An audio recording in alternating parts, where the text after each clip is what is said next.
At the end of the day, Tyler and I had to take responsibility because I had a gut feeling that some things were being overlooked whenever we moved into this house, and I ignored that. Obviously, she's a first-time buyer. She's young. It's a terrible experience. Her and her husband are taking out loans, financing repairs at probably very high interest rates. It can really send people into a default situation where they're enslaved to their house. If anything else goes wrong, they're one payment away from financial devastation. I've never heard a mortgage lender say, wait a minute, let's not take you to the max of what you can afford, because in a few years, you may end up spending $30,000, $40,000, $50,000 in home renovations from the fact that you bought a house without a home inspection. Also, I see people all the time buying houses that with 2 salaries, 2 incomes or more with multiple jobs, where if anything happened financially, they'd lose the house. In addition to being sick, Tyler and I have just really been going through it the last couple of days. And now that I've had some time to process it, I just want to share. I know that people see influencers and everything is just so sugar-coated, and also talking about finances is taboo. But I think that being transparent about it could be helpful for someone. And I also just kind of need to vent a little bit. First and foremost, I just want to stress the importance of getting multiple inspections when you are in the process of buying a home. I don't care if the house is 100 years old or if it is a new build and it looks pristine. It is so important to do that. I know that that is kind of a given, but we checked all of the boxes. We had 2 inspections before we moved into this house. We had just the regular inspection. Someone came in, checked the inside and outside of the house, the garage, and underneath of our house in the crawl space. And we also had a termite inspection, and both of those passed. However, we recently started seeing some cracks in our drywall, and not just... Okay, she said that she had 2 inspections done or multiple inspections.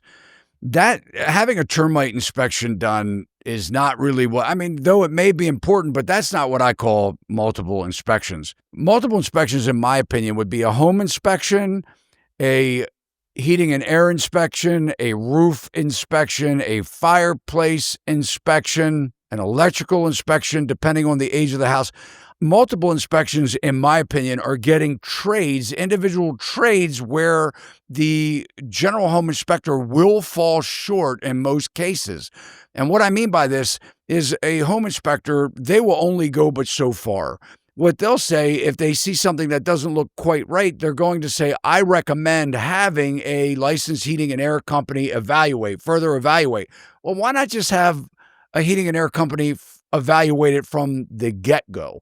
Because what happens is a lot of times when you're getting home inspections, you're staying within a certain amount of days. A lot of real estate agents, listing agents, want you to squash your inspection or your contingency period into 3 or 5 days. That's impossible. You can't get home inspections in 3 or 5 days. I'm telling you, push it out to 10 days. If the seller wants to sell a house, they'll give you a 10-day contingency period. If you could get 14, all the better. Because what's going to happen is if you don't have your inspections lined up and your general inspector tells you you need more, you're going to end up either getting out of the deal or you're going to ask for an extension. So why not just ask for a longer inspection period up front? Which can be normal when your house settles, but big stair step cracks that go all the way from our light switches up to our ceiling. And so we called someone out to re-inspect our home, and it's bad. 2 days ago, Tyler and I had to sign a loan for $18,000 to fix our foundation. And that's not even all of it. That's just to address the worst part of it. The other part of it is for the room that I'm sitting in right now. And the cost for that is $10,000. And we will have to rip up our carpet and the tile in our laundry room in order to fix it. A lot of states, depending on where you are. So let's just address the termite issue. I always tell people, if you have a wooden built house, a wood structure, there are 3 types of houses. Houses that will have termites, that have had termites, or that have termites currently. So I don't really focus so much on whether there's termite damage. It's how extensive is it and can you see it? Because I have literally rehabbed houses, taken drywall off, and witnessed termite damage so bad that you could take the 2x4 and basically make dust in your hands. Had been so eaten. You're not going to be able to tell if a house has termites if that's the case. But the foundation issues are a bigger issue at hand. Obviously, it's not just a matter of replacing a 2x4 or a floor joist or sistering a floor joist or something like that. You're looking at massive costs to do something like this, right? Repair foundations. Depending on where you are, if you're in states like Texas, your soil is so bad, you don't have basements, but you have three types of houses. Houses that have foundation issues, houses that had foundation issues or will have foundation issues, just like the termite story that I just told you. But the question is, if you're buying a house in an area where you might have foundation issues. And by the way, I know of one scenario where these home buyers bought a house in Tennessee. They were doing a lot of blasting near their home, and they claim that the blasting of rocks to build new homes is what damaged their foundation. That's a hard one to prove, but regardless, if you're buying in an area that can have foundation issues, I think you need to dive further into what I just said. What does that look like? What does it cost? And what are some of the things that you can prevent? So I know in Texas, if you have an irrigation system around your house and you keep that clay, a certain moisture content in the clay, it helps. What happens is when that clay dries out is when you start to really see the heaving. And I'm not an expert, I'm not an engineer, but it's just what I've been told is that, with expanding and contracting, it can be controlled by maintaining a certain moisture content. So installing an irrigation system, if you don't have one and you're buying a house in Texas, maybe that will help you to prolong or avoid things. So again, it's just a matter of becoming more educated as a home buyer. And that's why I wrote my Todd Simple Home Buying course. Yes, it's great that you can watch me for free on YouTube. However, for $300, you can get a very condensed, almost 9 hours of teaching in 14 different chapters or videos where I'm walking you through how to avoid common home buying mistakes. And a lot of this is doing your due diligence up front and what to look for. And I won't go into detail, but I could sit here and point fingers, but at the end of the day, Tyler and I had to take responsibility because I had a gut feeling that some things were being overlooked whenever we moved into this house, and I ignored that. If you are in the process of buying a home and you have questions, ask them. If you have concerns, raise them. If you see red flags, then don't ignore them because obviously, she's a first-time buyer. She's young. It's a terrible experience. I mean, this is obviously she's taken out loans. Her and her husband are taking out loans, financing repairs at probably very high interest rates. This changes her financial capacity or wherewithal. It can really send people into a default situation where they're enslaved to their house. If anything else goes wrong, they're one payment away from financial devastation. Now, if that's you and you go through financial devastation, it doesn't mean it's the end. People go bankrupt all the time. Their credit goes bad 7 years down the road. Once you start making your payments and clearing things up, you start with a clean slate. She probably has the ability to do that multiple times in her life, but you don't want to have to do that. A lot of this is avoidable. And I see so many times where especially young people are afraid to ask the question. They hire their real estate agent because they went to college with them, they got their real estate license, and they don't want to ask them, well, how are you going to advise me on buying a house? This is your first sale. You've never owned a home before. They don't want to ask them that. If it's mom's friend, they don't want to ask critical questions like, well, what do you know about the area where I'm looking to buy? Do you know anything? You live 45 minutes, an hour away. What kind of service am I going to get from somebody that's to drive an hour to be excited about showing me a house that I want to deal on and make sure it's the right house? Or are they just going to pressure you to make a deal so they don't have to drive another hour to freaking show you houses again tomorrow night? You got to ask the critical questions. We have a list. If you get my course, I have a list of questions when hiring a real estate agent. If you don't want to spend the $300, which is a mistake, and you're looking to buy a house and you want to get my questions, I'll send them to you for free. How to interview an agent? Like, what questions do I ask when I'm interviewing a buyer's agent? You can send me an email and I'll ship it out to you. I'll send it to you for free. You'll get it very quickly. But start asking questions, because she said, ask questions. But the first set of questions you should be asking is before you hire an agent. That's if you decide to even hire an agent in the first place, which is another thing that I teach you in my course, how to represent yourself without an agent. Flags, then don't ignore them, because ultimately it could save you from having to deal with this. And I know that paying for inspections sucks so bad, especially when you're already putting a down payment on your home and paying closing costs. And the last thing you want to do is tack on another $500, $2,000 to get an inspection. But it Wow, I have no idea what her MO is here, other than letting people know and hopefully trying to save people from the mistakes that she made. She's brilliant. And this is amazing to actually hear this story and have her share this story with her and her husband, what they have gone through. And she's giving real life scenarios here. Most people are strapped out when they're buying a house.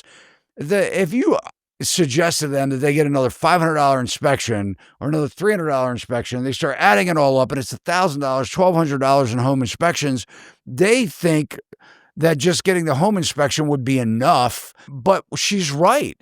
This is money well spent in advance. Now, if you're willy-nilly putting offers in on a house, or you're so about the house and spending $1,400 or $1,200 on inspections, would be stupid, right? If you're willy-nilly on the house. But if you really found a place that you like and you want to buy it, do your due diligence up front. Yes, you need a lot of cash to close.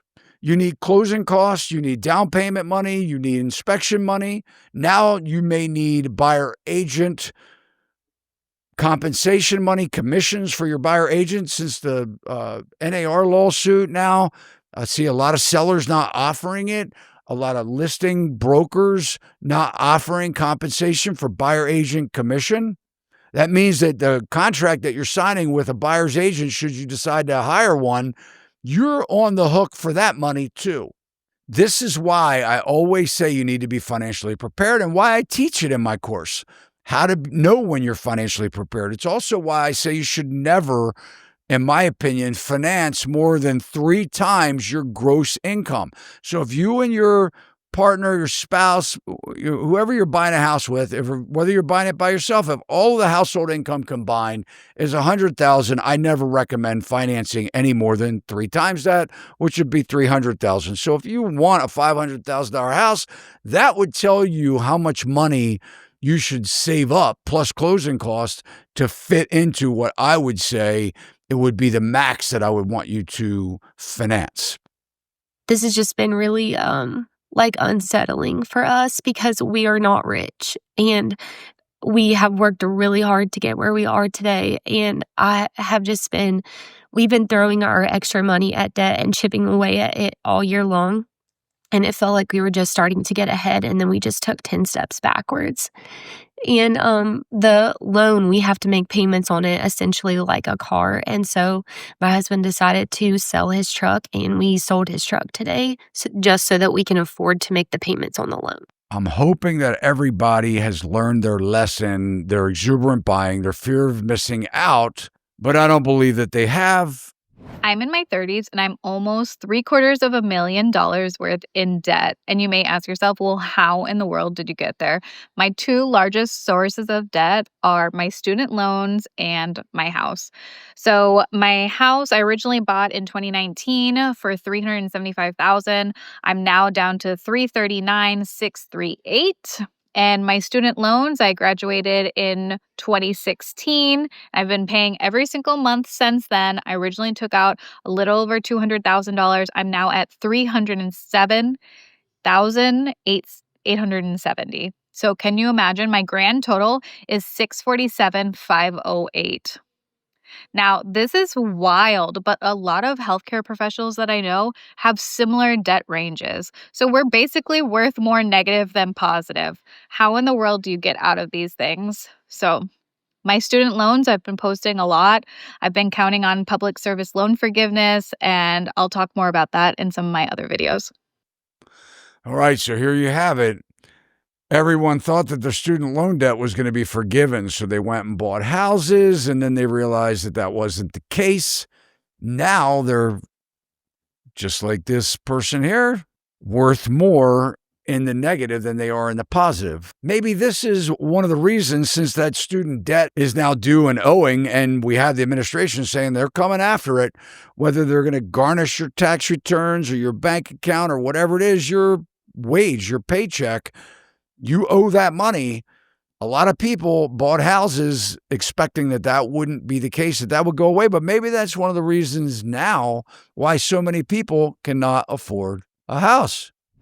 So I know a lot of people, have this idea that boomers are just hoarding all the money and they have all of this money. But let me give you a perspective of what my boomer dad is going through right now. My dad worked for the same company for 30 years. A low-paying job, stayed with the company, bought a house, all of that sorts of stuff, got fired. Now, since then, he's been working another very low-paying job and had no money, has no savings, no retirement, owes a bunch of money on the house, can barely afford bills, putting stuff on credit cards, and just is oblivious to the fact. I think the rate of credit card debt amongst 70 plus is at an all-time high.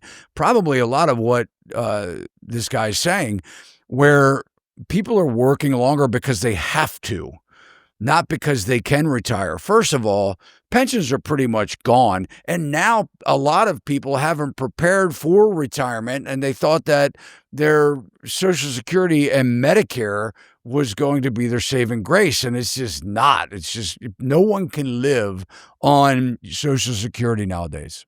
Just has no financial literacy whatsoever. So now us, his kids, are having to, everything is piling up now.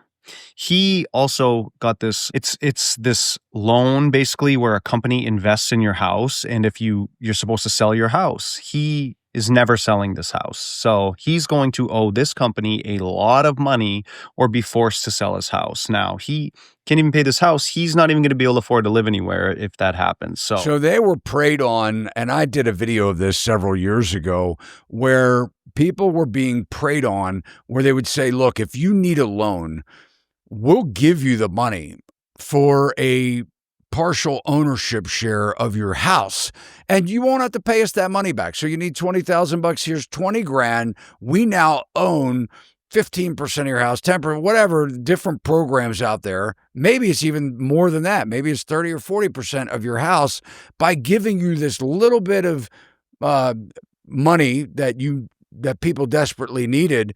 And what happens is, if you sell your house, that's when they get paid. And then guess what? Let's suppose you stay in the house and you pass away, and your kid has to sell your house, and they find out you owe all of this money to this company that you didn't even know mom or dad took a check from in the first place. Now he's stuck trying to figure out, well, he's not even trying to figure it out because he doesn't even know. Now we're stuck trying to figure out what we can do to fix it. And it is so frustrating when you're younger and you don't understand things are going on and you think things are fine. And then now when you're older, you figure out everything comes to a fruition. He's like 65 years old now with no retirement, no nothing, owes money on this house. His bills are sky high. He's got this old heater. He's got all of these crazy bills, and he can barely afford to live. And he's just, wake up, America. This is going to be a problem that just keeps growing.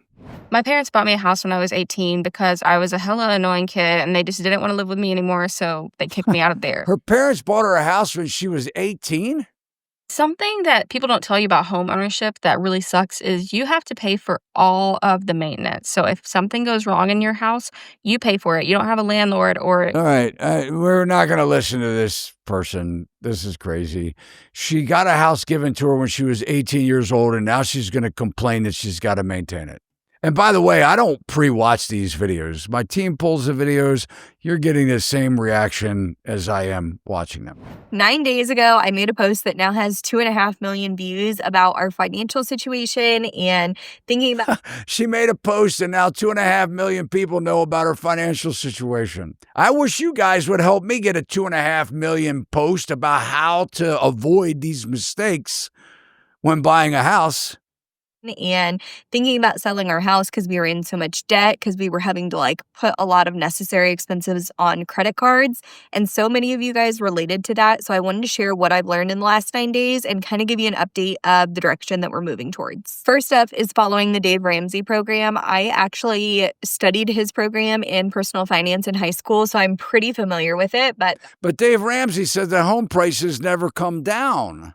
a ton of people recommended bankruptcy. I didn't realize that there was a bankruptcy program, and I don't remember now if it's chapter 7 or chapter 13, but there is a program where you're able to keep your house and your cars. We are not going that route as of right now, but I wanted to at least share it in case somebody was thinking about it. A lot of people also recommended renting out our house. Maybe you need to get rid of your house and car. If we're talking about Dave Ramsey, I would like to hear what he had to say. He may say something like, well, what do you owe in your house?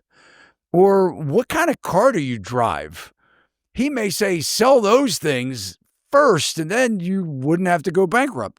A lot of people also recommended renting out our house so that we could cover the cost of a mortgage and we could either live with family or have a rental ourselves that was just cheaper. This is definitely an option, especially if you're able to live with family for a year or two to be able to save up some money. So I wanted to share that. Well, the first young lady that we listened to said that her parents bought her a house when she was 18. Obviously, they didn't want her around. And now she's talking about moving back home, which I'm all about. If you're renting an apartment right now and you want to buy a house in the next year or two, and you have the folks that will let you stay in the basement or whatever, and you can stomach it long enough, because I know you all like your independence and your parents do too, but if they will let you do that, it may be a great idea for you to save money. And then lastly, probably the next most recommended was sell that freaking house and get out of debt. Now I want to talk about what we're doing moving forward. So first off, we realized you could borrow money from your 401k. Did somebody was one of the advice? Did she just say that advice was sell the house and get out of debt? Done. And because you're borrowing money against yourself, basically, the interest rate is really, really low. So we are taking out a loan from my husband's 401k, and we're going to be paying off his car and then one of our credit cards. Now, the cool thing about this is the interest rate is so little that the payment to pay himself back is way less than what it would be to make his car payment and that credit card payment. So that debt isn't going away. We'll still owe it. We just owe it back to ourselves instead of to credit card company or bank. Now, what our plan is that extra money that we're going to have each month is to start paying down some of our other cards. Now, the difference in the payment that he's making now. I can't even imagine. We can stop watching this one. I can't. I talk to people all the time. The credit card debt is through the roof. It's insane. People are paying for eggs. They're paying 5 times the amount of things that what they should pay for. I mean, I'm talking about life's necessities, cost of living expenses on high 29.9% credit cards, annual interest rate on credit cards. It's crazy. This is sad. Guys, pay down your credit card debt. And I hear people say this all the time. Loan officers are trying to get you to refinance your 4% mortgage because you have $10 or $15 or $30,000 in credit card debt. They're saying, yeah, but you'll pay more in your interest rate for your house, but you won't be paying 30% or 25% credit card interest debt on your $20,000 credit card payment. That's a stupid move. Just buy the credit card down, do whatever you have to do, stop spending and wasting money on things that you don't need, sell things, get rid of that credit card debt. It's dumb. Debt is dumb anyway. Believe me, I mean, to finance things that you can have today that you pay 3 times for later, I mean, that's a house. I mean, in a lot of ways, that's dumb. That's why I tell people don't finance any more than 3 times your gross annual income. Even though you want a bigger house, save more money, put it down so that if something happens to your house, you have equity in your house that you could tap into later, but don't pay the bank and make them rich Make yourself rich.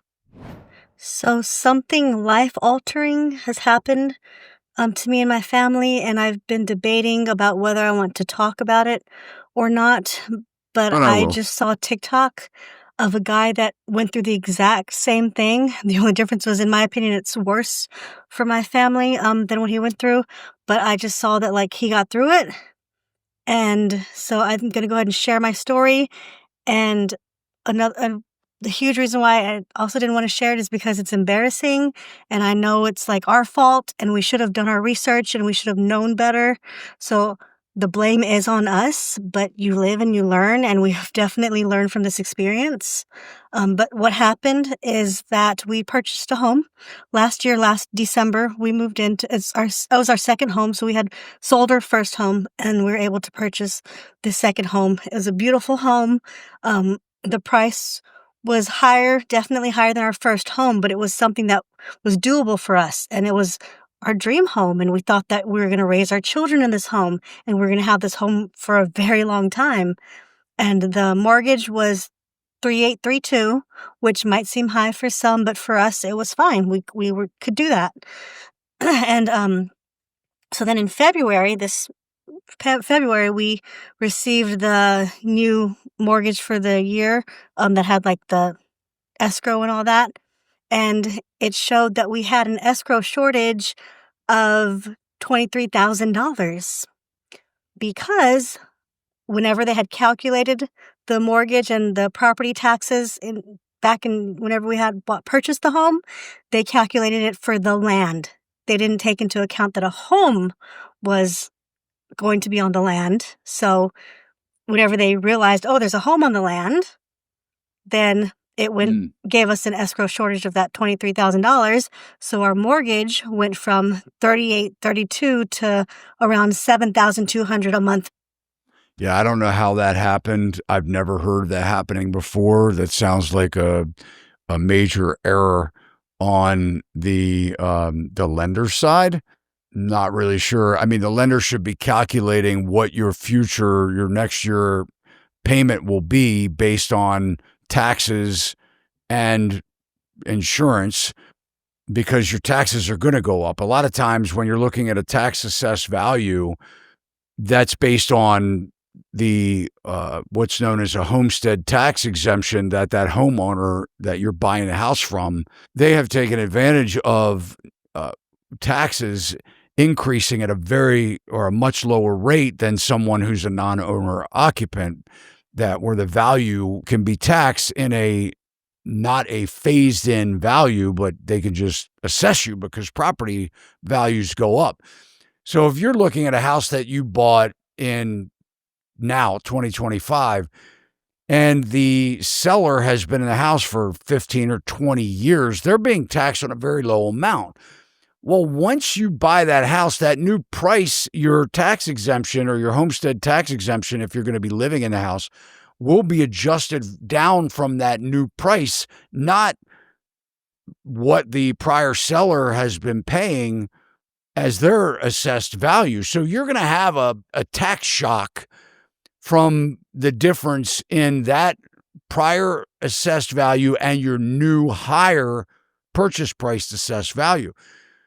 But they shouldn't miss the mark by a payment that would double. That's just ridiculous. I don't know how that happened. I would probably be seeking some competent legal advice. $7,200 and change. So 3832, affordable. 7,200, no way we can do that. No way at all. Whenever somebody had mentioned how, a new home, they probably did calculate at land value, so it's probably going to go up. I was thinking, oh, maybe it'll go up $1,000, and I was prepared for that. Like, okay, we can do it. We can even though to me, like, that's expensive. Like a $4,800 mortgage is a lot for me, but I was like, we can do it, no problem. But to go to $7,200 a month, like, no, I live in Texas, and I could probably be living in a mansion. All right, so we're starting to hear more and more real life scenarios about people not handling their debt.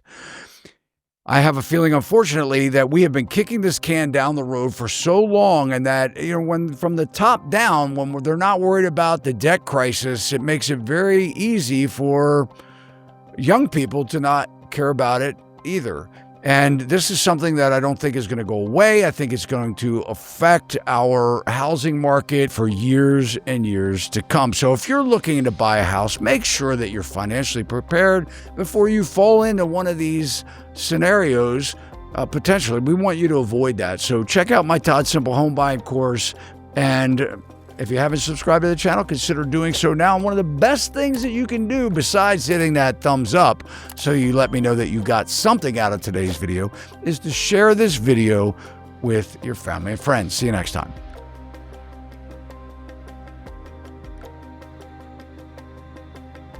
Sachs Realty, Maryland broker number 607720, office number 443-318-4514, equal housing opportunity.